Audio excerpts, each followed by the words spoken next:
Kees Crawford is the prime example of the token gay boy. He was using his homegirls for proximity to straightness, and when he couldn't get the inclusion that he was looking for, or when it no longer benefited him, he discarded of them because he was never really their genuine friend to begin with. You gotta watch a bitch that can't keep no friends. Behind all of that activism and, oh, I'm just choosing me and I feel uncomfortable, what it really gave was a guilty conscience. How you come out here and you talk about you an activist for your community, come to find out you are perpetuating the same narratives that you was just allegedly fighting for, by way of telling your homegirl's business and perpetuating DL allegations. It's the same way that straight men want the white privilege that comes with white men, so much so that they try and act like them and align themselves with those ideals and those morals. Gay men want to be just like straight men in that same regard. Only when we're talking about internalized homophobic gay men. So we got to look at this from three fronts. We're talking about internalized homophobia, misogyny, and we're talking about patriarchy, okay?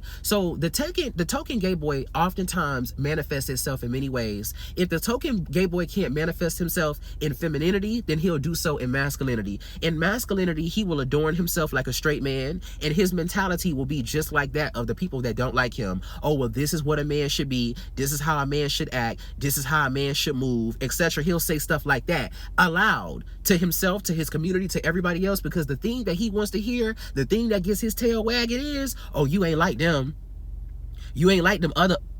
As for the feminine gay boy that cannot align himself to heteronormativity on the outside, still by way of mentality, he will be the comedic relief. You know how a lot of girls be like, oh, well, I need a gay best friend. That's what he'll be. Plays the sidekick, the gay best friend that's making the jokes and being humorous and doing the fashion and doing the hair and the nails. He will turn himself into an accessory because he's not here to be your friend. He doesn't really care about you. He doesn't really like you. He's trying to align himself for something, and he will backdoor you and everybody else in order to do so. They're coming in with superiority complexes, so they immediately feel like, oh, well, I'm the baddest bitch, I'm better than everybody else. This is why they're always in the tea, always in the mess, always in the shade, always reading, always digging off into somebody, because they're carrying that vitriol, they're carrying that hatred and that malice, and they are expressing that. Because you got to think about it, any mentality that you built out of survival, you got to stay in survival in order to maintain. So these are carrying the energy that they got from their mothers and their fathers in society, and they're projecting that not only onto themselves but also onto the men and the women that they aligning themselves for.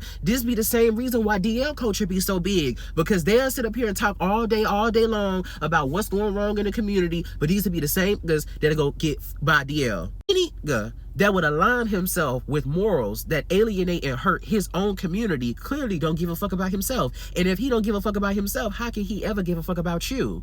And what did Kees fall out of his previous friend group for? Everybody was in a group chat being messy, being shady, telling each other's tea. And then he got exposed and he hit the fan. Ask a lot of gay men how they feel about trans women. Ask a lot of gay men how they feel about femininity in their own community. Ask them how they feel about DL men. Ask them their type. Ask them what they're attracted to. Ask them what type of men they want to be in a relationship with, and you'll see the problem.